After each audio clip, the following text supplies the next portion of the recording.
Hello, and welcome to another episode of Hematology Horizons.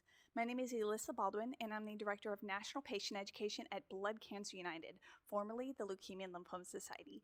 Today, we are on site at the Northern California Blood Cancer Conference in San Francisco, California, which is a free in-person education event for blood cancer patients, survivors, family members, caregivers, and healthcare professionals that is presented by Blood Cancer United.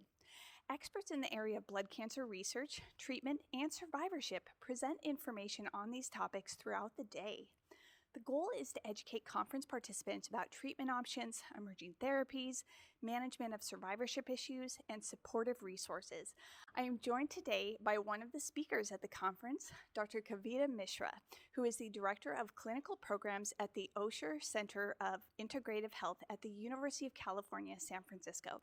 Thank you for speaking with us today, Dr. Mishra. Oh, thank you for having me. So our episode today is on integrative oncology, which you presented on at this conference. Could you please tell our viewers what that is? Yes, integrative oncology is really a holistic approach to cancer care. And so we are trying to think of evidence-informed, patient-focused empowerment with knowledge of, along with chemo, radiation, immunotherapy, surgery, what else can we be doing to keep our health as strong as possible, both during treatment and in survivorship. So really it's a comprehensive look at all of the tools in our toolkit. Okay. So one thing you mentioned in your presentation is the difference between integrative oncology and alternative and complementary therapies. What are each of these and how are they different? Great question. Alternative therapy and complementary therapy were terms that were used for integrative oncology. Alternative being instead of, complementary being sometimes thought of outside of, but integrative oncology is really the term that we use now because it is using all of the tools together as one holistic approach for cancer care.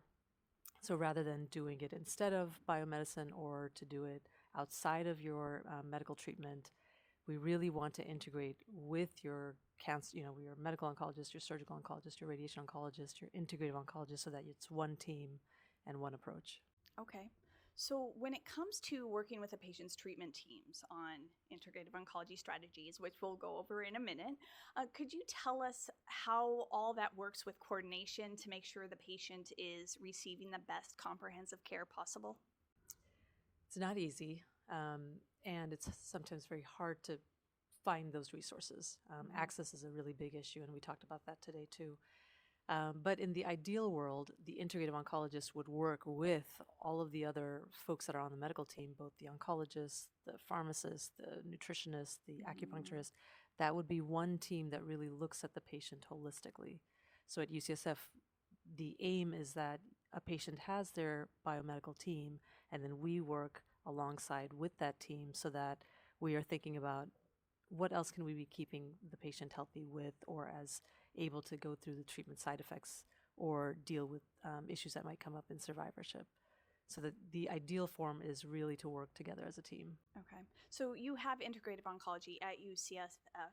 How does a patient find out if their institution, their hospital, has this available to them? I would have them ask their primary oncologist and say, hey, I heard something about integrative approaches. I'm curious to learn more. What do we have at our center that might approach it? And it may be certain parts of it. So there may be a nutritionist that someone can work with. There may be a physical therapist that someone can work with, or an exercise counselor.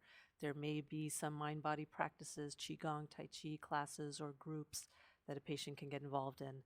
Ideally, that's organized in a way that is easy for a patient to navigate, but that's not always the case.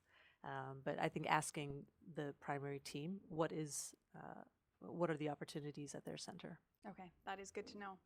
So let's get into more details about integrative oncology.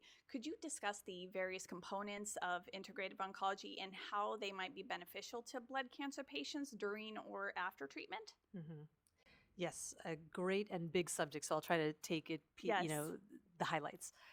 So the big buckets that I think about in terms of integrative oncology are nutrition. What are we putting into our bodies? Physical activity. How are we moving our bodies and minds? Mind-body medicine. Whole systems, things like acupuncture, Ayurveda, sometimes energy medicine or manual therapy. Nature therapy, there's actually really great data around what happens when we're out in nature scientifically in our bodies. Sleep medicine, psycho-oncology, herbs and supplements, these are all parts of a potentially holistic approach, comprehensive approach for a patient. In each of these, there are various studies across all cancers, and then some in blood cancer specifically, and we went over some of those today.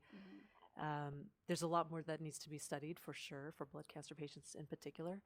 But what we do know is there are some really critical pieces of nutrition and physical activity that we know all cancer patients, including blood cancer patients, could benefit from. Things like an anti-inflammatory diet, eating certain types of things like Asian cooked mushrooms, turmeric, certain spices like ginger, garlic, fruits and vegetables being the base of a diet. So things around nutrition that can be particular, both during treatment, working with a nutritionist, because there's a lot that can happen during treatment that can alter what a patient's able to take in, Yes. and then post. And then similarly, physical activity, there's some great studies for blood cancer patients in particular where because there's such a high level of fatigue with the treatments, you have to listen to your body, yes, number one, and yes, number two, if one can move their bodies, it can be important. At least some studies have shown benefit for physical functioning, quality of life, fatigue, pain. So things like that, where we're looking specifically at each of these buckets and saying, hey, there's something here that may be helpful for certain symptoms that you have, certain side effects. Same thing with mind-body medicine. Actually, someone came up to me afterwards and said, I had taken the mindfulness-based course at UCSF and really enjoyed it. And this is a course that's offered across the nation.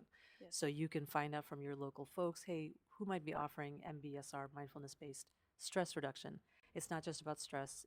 It is about a holistic approach to caring for your mind and body.